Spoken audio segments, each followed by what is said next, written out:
Trigger warning. This episode contains mentions of homophobia, biphobia, transphobia, dead naming, misgendering, and LGBTQ+ hate speech.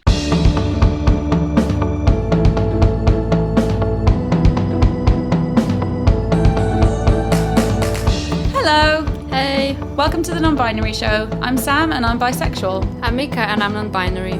We started this podcast as a way of getting to know each other more before getting married. Now it's just a place where we talk about queer shit, sometimes lighthearted, sometimes more serious stuff.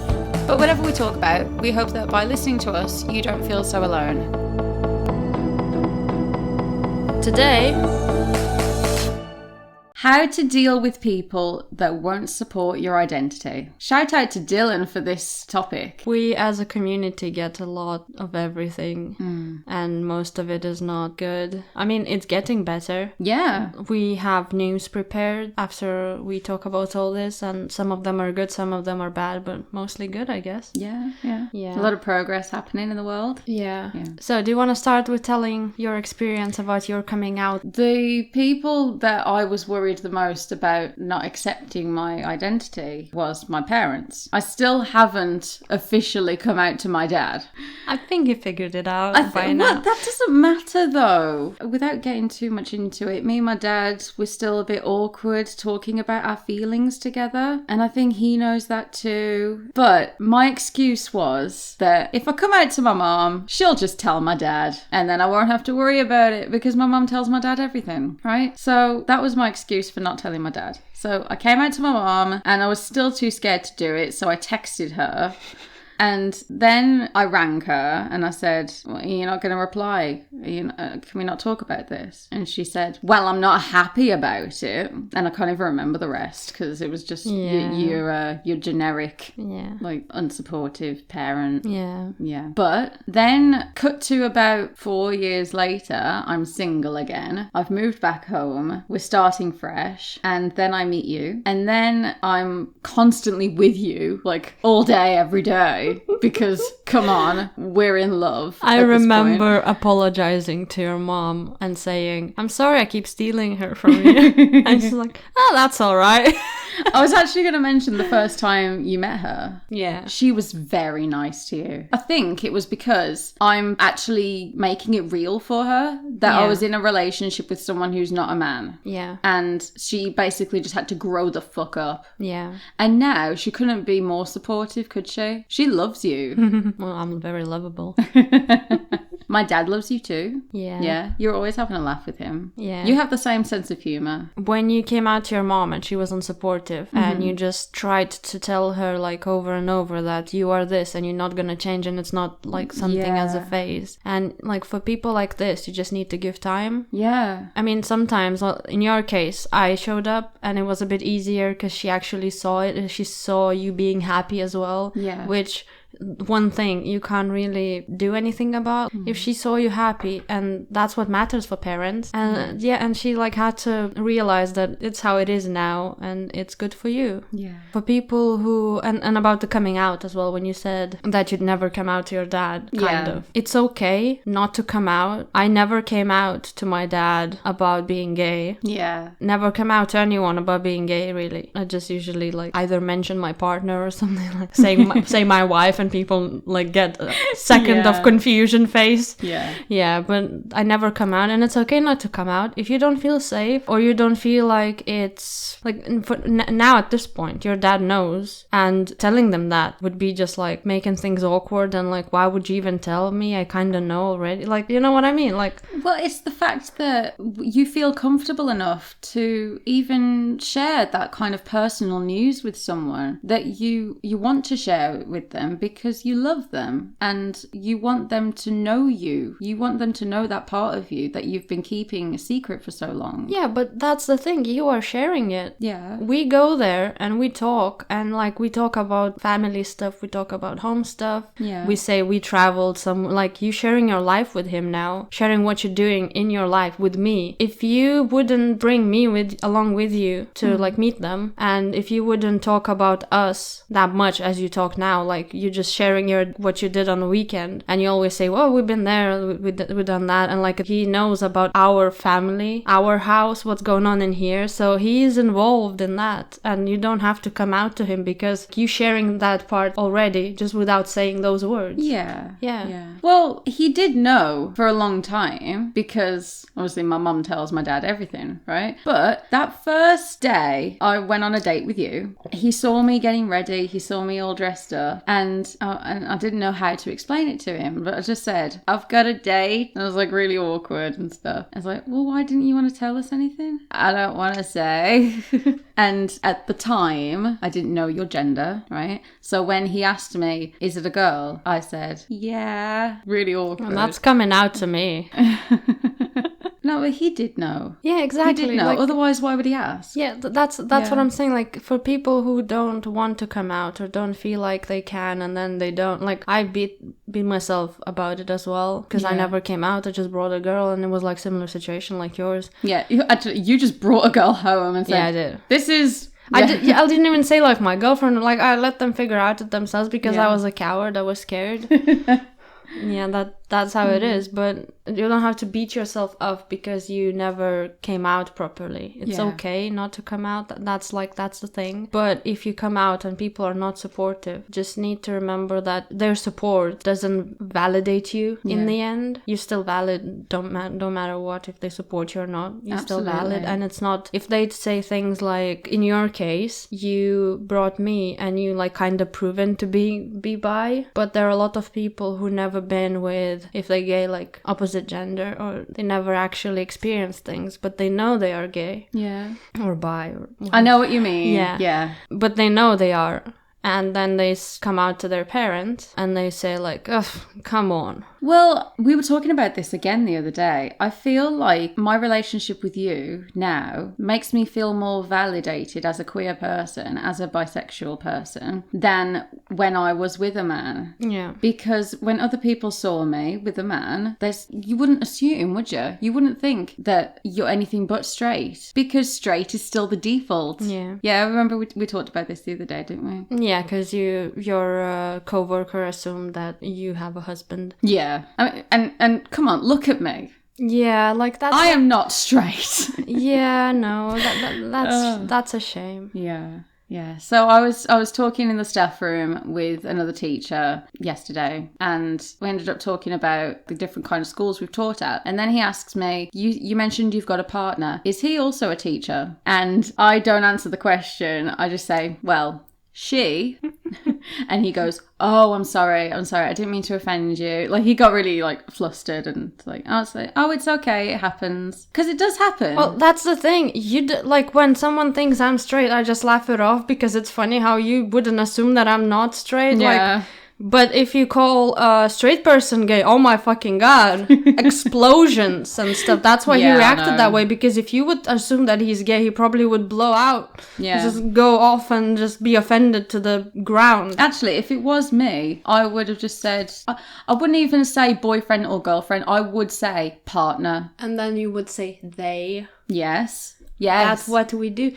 My manager, when I started working, and she was just helping me, and she wanted to know me better because I just started, and she was just asking about like how long I've been in this country and stuff like that. And she's like, so your partner, what do they do? It's so simple, so isn't easy. it? So one thing is just make sure, like, if you feel sad that they not supporting you and stuff, just remember to look into a relationship with them. Some people who say they're friends, and then you come out to them, and then you see that they're not as supportive as you would want them to be. Yeah. And like you learned that the hard way, didn't you? Yeah, and you start being hurt, and you try to explain to them how important this is to you, and they still don't understand how important it is. So you just need to look at the relationship and see, is it really worth even fighting for it? Yeah. And I know it's not good to just abandon every relationship that goes wrong.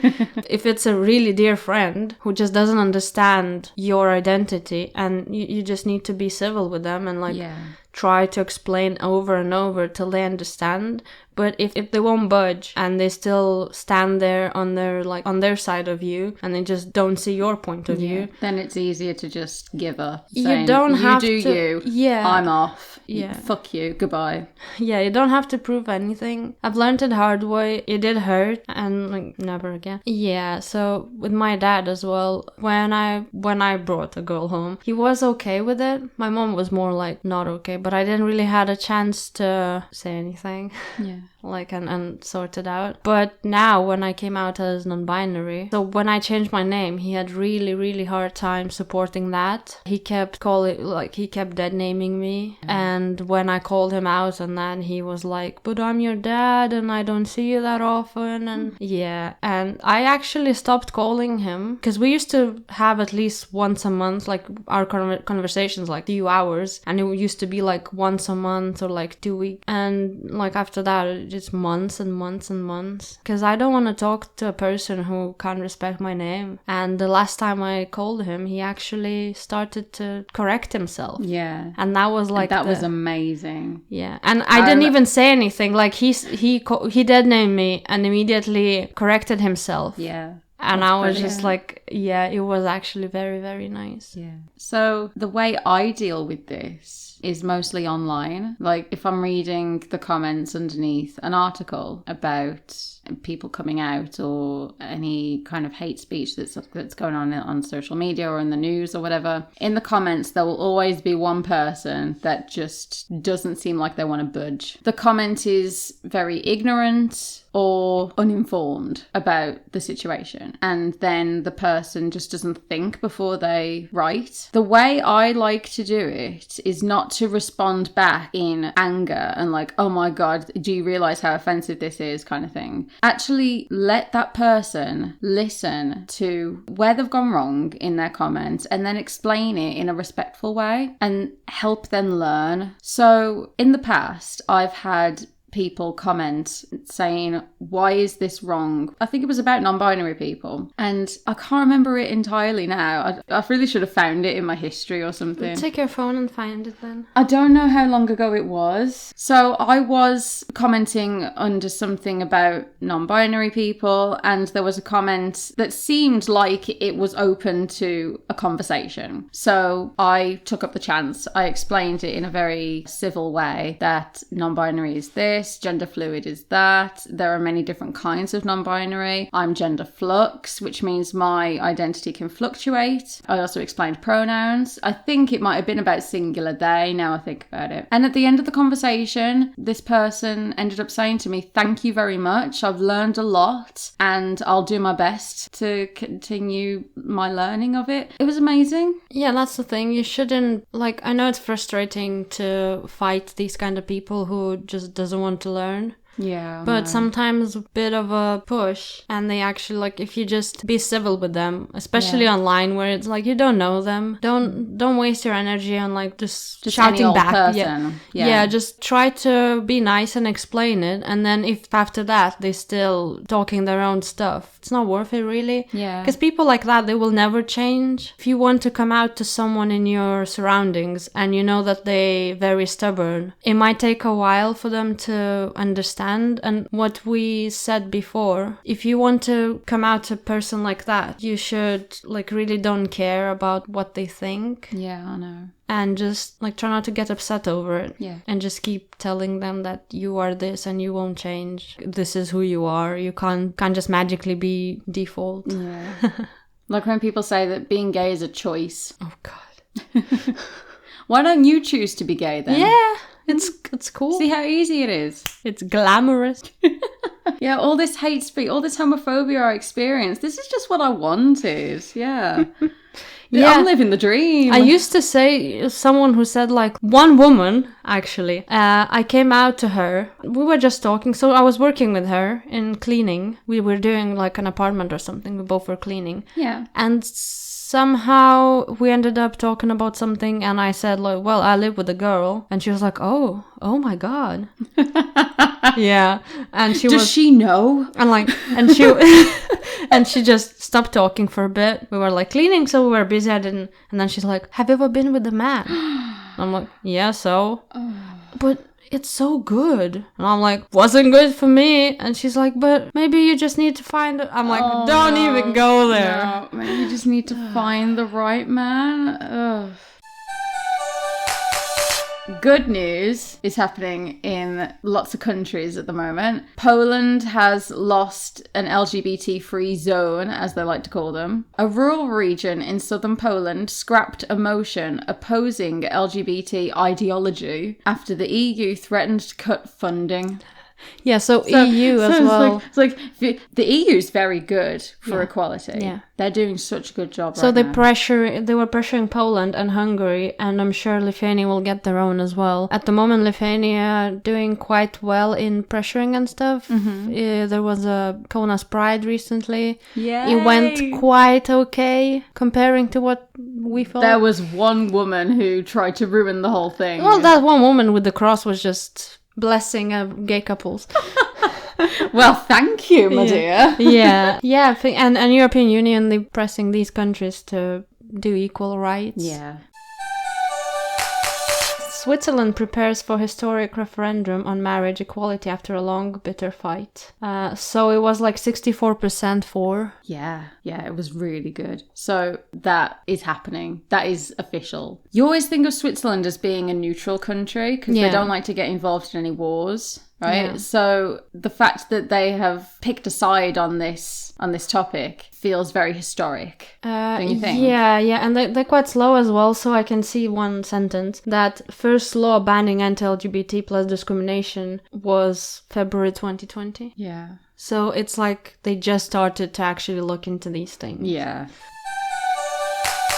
Taiwan court rules trans surgery requirement is unconstitutional in LGBT plus rights victory. A Taiwan court has struck down a rule requiring trans people to have surgery in order to be legally recognised in their correct gender. This surprised me because my understanding of countries in Asia is that they're very stereotypical. They're very traditional in gender roles. So this was very surprising to read for me. Germany elects first ever trans MPs as Angela Merkel's CDU suffers narrow defeat. So what's a CDU? That's her party. It stands for something in German. Yeah, Germany got some trans MPs. Cool, great. And this is the one that I wanted to talk about. So this is the worst one and it's happening in UK. Home sweet home. About a year ago, a Labour MP tweeted that only women have cervixes. Cut to a few days ago, Labour leader Sir Keir Starmer is on the Andrew Marr show. Andrew Marr is a very serious interviewer. He interviews a lot of politicians. He does his best to get straight answers out of them because, you know, politicians, they don't like to give a simple yes or no. Andrew Marr's very strict about that, and he will not let them live it down if they try and wriggle their way out of a question. So Sir Keir Starmer was on the Andrew Marr show and he was asked about these comments that this MP left on Twitter. He said, "It is something that shouldn't be said. It is not right." So the question was, is it transphobic to say only women have a cervix? And he said, it's something that shouldn't be said. It is not right. Cut to Twitter again after the Andrew Marr show, and Sajid Javid, our current health secretary, has retweeted that comment and said, "Total denial of scientific fact." Where do you want to start, babe? I know. Let's start at the definition of a man. A man is someone who identifies as a man. Okay. Yeah. That person can be male assigned at birth or female assigned at birth. Or intersex. Two of those probably have some internal organs, like cervixes, that should, by their words, define the woman. So, yeah, not really that scientific, is it? When people talk about it's basic biology, when people mention that's the kind of biology you get taught when you're like 6. That's your definition of basic. It's not a woman or a man. Yeah. It's female or male. and it's assigned at birth. So when they're assigned, like that's how they get assigned. Yeah. And that's when genitalia matters, I guess, because like they determine if you that or other. And still it's not accurate because they're intersex people and then they suffer. It's like a completely different topic and it's really sad. Yeah, and saying that this is scientific is just bullshit. It's like being racist and then saying it's just basic science. Basic history. Just like, come on. I don't think I need to emphasize this, but I'm going to. This man is our health secretary. This man should know scientific fact. No, this man is the reason trans people are suffering still. Yeah. And this man is the reason non-binary is not recognized yet. Mind you, he has only been in the job for like 2 weeks because Boris had a cabinet shuffle. Oh, yeah. What did he do before? I think he was... I can't even remember. I think he was in charge of COVID. Well, that went well. Thanks for listening to this episode of The Non-Binary Show. If you would like to be mentioned in a future episode, please send us your thoughts on today's topic to one of our socials. Our Instagram is at non.by.neri. Our Facebook at non.by.neri.show. You can also email us at non.by.neri.pod@gmail.com. Or send us a voice message at anchor.fm/nonbinary. That's all one word, no dots. See you next time, and remember, you are valid.